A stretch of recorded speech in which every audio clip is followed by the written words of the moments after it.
What's going on, guys? ShadowNinja here, and Battlefield 2042 has a gameplay reveal trailer. I'm fucking stoked for this game. First of all, in the initial impressions, it looked phenomenal. It looked great. There's so much to love in this trailer. I just love when we say gameplay trailers. I'm glad that they released a cinematic trailer, and less than a week later, they released, probably like, what, 5 days later, they released gameplay trailer.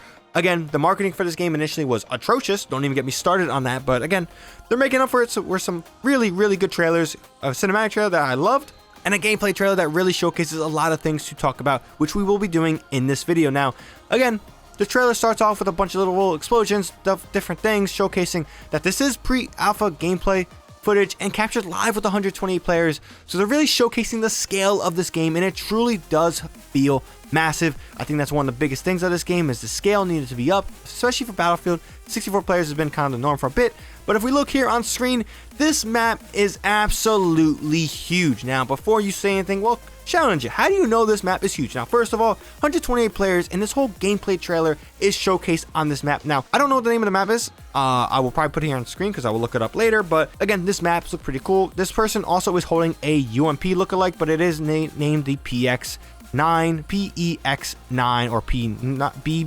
PBX9. I don't really know. I can't really tell. I'm not going to squint for that, but yeah, you get the point. We do see the name of the weapon, and it looks pretty cool. This scale looks pretty awesome. I'm glad that 128 players are being a thing.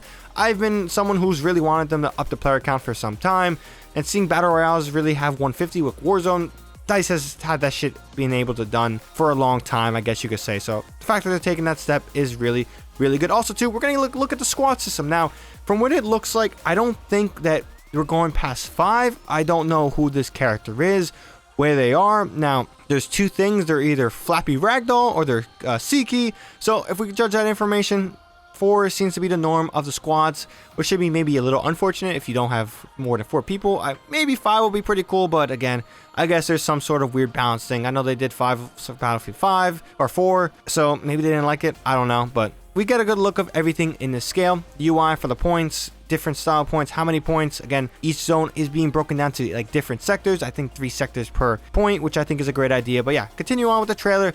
It is just massive. It is just looking pretty darn good, beautiful, all that good stuff. Get a good look at some chopper combat. Honestly, I love me some chopper combat, and I'm really excited. Now, this chopper absolutely is gonna get demolished, and it looks so beautiful. Look at that shit spinning again. Go boom. Oh, I just love when helicopters spin. I can put that on repeat whenever there's an explosion. You just see it spin and then blow up. That is a satisfying look in any, war movie. Now, obviously in real life, that is very unfortunate, but in a game setting, in a movie setting, that's always a nice little piece to look at. Now, next here on screen, we're going to good look at the grapple hook. DICE is really doing different ways to adjust the mobility of the player, and this is a great feature. This game takes place in 2042, so there's no reason not to have a grapple hook. Also, there is a little bit of a timer, and we do see that timer here on screen. There's 2 different timers here from what it looks like. There is a timer on the right hand side, and there looks to be a timer in the center of the reticle. Now, these could be entirely 2 different things. I don't know what it is, but they seem to be simultaneously being connected somehow. Don't know, could be wrong. This is just my impressions. We also get a great look at this sandstorm coming in. If you guys played Golf with Oman 2014 and Battlefield 4, you know how fucking annoying this could be. But the trailer, hopefully it's not as crazy, but I know some people didn't like that. Storm, I don't really care. It looks pretty good. Also, I don't know the purpose of these ships, or at least this vehicle itself. Is it a transport? Is it a gunner? Nothing really, tells us that, but we have to wait and see. Again, we see top gunner, left gunner, right gunner, and passenger. Maybe there's some guns on there, but we don't really get good action of this vehicle just yet. Now, also good shot, this tank coming down, and we get to see some fucking tank gameplay. Battlefield nails tank combat, especially in a modern era or near future setting. We see this helicopter get blasted. Oh man, the tank combat looks great. Now, this was also a cool scene. Now, there seems to be a heavy machine gun on this. Also, I don't know if that's fuel or engine health, but that is a weird thing we saw on the bottom right hand side. But we're gonna go back a little bit and showcase this gun on this vehicle, just absolutely shredding the hell out that vehicle. It looks heavy. I'm all for it. It also seemed to be maybe a bigger gun. I don't really know specifically. We don't see any other gun in terms of it shooting anything on the right hand side, just a minigun. But there seemed to be some sort of explosion. Don't know where that came from. Maybe the vehicle, maybe some outside entity. But tank running over the vehicle, got some cool looking destruction there, a jet blowing up a helicopter, this massive scale, and a sand tornado. Get the fuck out the way. Get the fuck out the way. Get out of there. We see that little bird. Don't know if that was a purposeful crash or it was affected by the storm itself, but it looked pretty cool. Now here on screen, we're getting a good look at in-game weapon customization. Now, I love this and also hate this. I'll get into why I hate it very soon, but one thing I love is that you don't need to redeploy in this game. You can do in-game customization on the fly. I think that's great, especially with attachments to your weapons. I don't know if you can switch guns. Hopefully it's just attachments, because if you can switch guns, then it becomes a little troublesome in my opinion, but I do think DICE is not that crazy to allow you to switch guns. But as we see here, we can adjust magazine size, we can adjust grips, we can adjust barrel or muzzle specifically, like suppressor and no suppressor, fast suppressor, no barrel or no muzzle, and then sights themselves. Now, we don't know if this is the full end customization for the game for its weapon customization. I was really hoping for a gunsmith lookalike from Battlefield. DICE has always been great with their modern Battlefield games of really allowing you to customize your weapons, and if you give them the flexibility of a gunsmith, I really do think they could thrive in it. But as of right now, there's no indicator that the gunsmith or a gunsmith lookalike is going to be in this game. Hopefully I'm wrong, you can do some naughty stuff to your guns, but as it stands now, that's not looking like the case. But again, they're in the elevator. Surprised these motherfuckers walk out at the end of this, because if you guys play Siege of Shanghai, you never walk out of an elevator. Now, another thing here, we're getting a good highlight of teamwork in Battlefield. If you guys all know Battlefield, there is no such thing as teamwork. This is bullshit. Someone should be doing this themselves. Drive the quad, jump out, blow it up yourselves. There is no teamwork in Battlefield. This is a false interpretation of this game. But yeah, we get also zip lines, which I think is pretty cool. Zip lines in any game, traversing another way of mobility, is another great feature to add. Now, we do get a good look here at the wingsuit. The guy jumps off. Now, I don't know how you equip the wingsuit, how many people get the wingsuit. Hopefully not everyone does, but if we look here on screen, there's two things to take. Now, first of all, we get the return of the revive timer. Great thing that never left. They took that out for some stupid reason. I'll really be amazed. We also get to know that third person is the feature or the locked camera mode for wingsuit. I think that's great. I think if you did it first person, it'd be a little bit too much. But again, I don't know how you get wingsuits. Don't know who does it. It's specific specials, I assume. But yeah, we get a good look at the tornado. Don't get caught up in it, because it seems to be doing a lot of work to a lot of vehicles, causing a lot of different physics changes and just fucking up the game itself. This looks pretty serious. But yeah, the closing trailer, we get a good look at a bunch of different things. It really highlighting the scale, the epicness of this battle, of the game itself. I think it looks looking great. We get a good look at close quarter combat, something I absolutely love in Battlefield. I love when they really focus on infantry focused gunplay. DICE is really underrated for that feature. Battlefield 3 close quarters was a great expansion. I love that expansion itself in Battlefield 3, and seeing them, a close quarter setting in this epic scale map, pretty cool. Excited for that. We also saw a ballistic shield earlier, which I thought was pretty cool. Now, one thing people didn't see here on screen, I missed it at first. I only picked it up just actually now while looking through the trailer.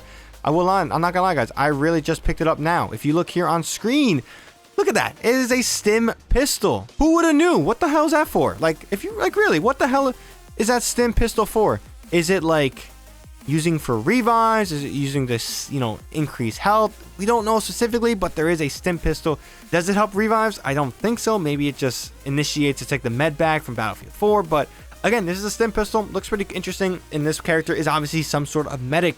Don't know how specialists are going to work, but yeah, it's pretty intriguing itself. Now, this rocket gets highlighted for the gajillionth time, and also, I didn't even see this either. It seems like we are getting the return of the F-35, the vehicle that will never fly in real life, but will fly in this game. Yeah, the Harrier, it's just Harrying, it's chilling. It is looking all stupid up there, just looking at a rocket for no reason. But yeah, the return of the F-35, looking pretty cool. We also know that this rocket's supposed to come down. I don't know why it's just, they don't show it yet, but in general, guys, that was pretty much a pretty epic Battlefield gameplay trailer. I'm really looking forward to this game. I'm very excited from that. We also get an information, prepare more for July 22nd, 2021. Don't know what that is. They're going to announce a beta, what they're going to do, maybe showcase a different map, but yeah.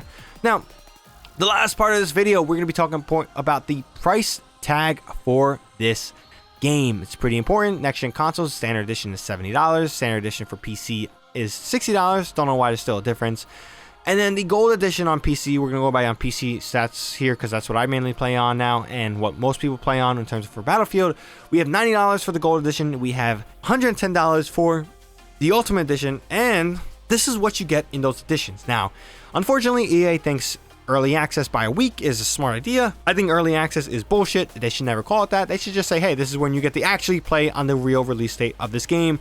And then you get the delayed release date, which is October 22nd. So if you pay Gold or Ultimate, you get October 15th. You pay Standard, you get October 22nd. And you got to actually wait a whole week, which in my opinion could be a little bit detrimental to some people. And they're really trying to get that, you know, price tag of people buying the Gold Edition. Now, me personally, I will pay that $90 or whatever for that Gold Edition. Maybe Ultimate. I don't think I'm going to buy Ultimate, but I do like art books. I really do. And soundtracks. So that's just my thing. But the price tag for Standard on PC is $60 and $70 on next-gen consoles. Now, is it worth it? We're going to talk about that specifically. Is $70 or $60 worth it for this game? And honestly, we take a look at what it offers. 7 maps. We don't know how many weapons. We can just say probably like, what, 30 to 40 weapons.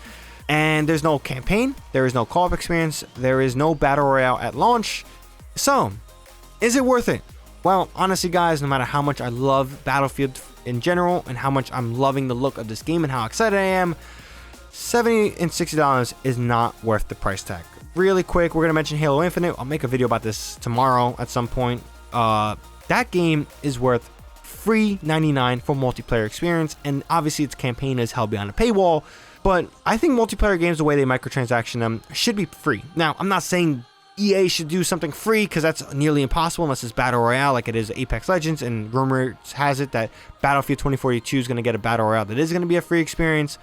But yeah, it shouldn't be this much. For 7 maps, probably 30 to 40 weapons, that's just a lot to ask for a price tag for a multiplayer only game. Now, some people says that it's always been multiplayer, and this is how it's always been, and that's fine. I get it. But they're going to microtransaction this game with skins. We already see it in the Gold Edition. You get 3 epic skin bundles. The way they did it with Battlefield 5, I expect that store to return. So it's kind of a little bit ridiculous. I don't know what they're thinking. It might be one of the detrimentals of this game. It might be a launch downfall. It might hurt the game at launch. We have to wait and see. This game's looking phenomenal, but we do know no matter how good a game looks, if a price tag is too high, people won't buy it. So with that being said, guys, that's all I gotta say on this one. Let me know what you guys think about the breakdown. What do you like specifically from that in general? What did you like from the trailer? Like, what did you see that I didn't see? What did you saw that you absolutely love? Let me know in the comment section below. We can have a conversation about it. Now, if you guys are new here and want more videos from me, whether it's obviously Battlefield 2042, Call of Duty Warzone, or Destiny 2, and we have maybe a few other games in the works. We have to wait and see. I'm going to keep that a little secret, but yeah, hit that subscribe button to stay up to date with any content I drop. We got a lot of good stuff planned. I'm really excited to get some new stuff going for you guys, but yeah, with that being said, all I got for this one. This was a very long video breaking down. It's going to be a late upload.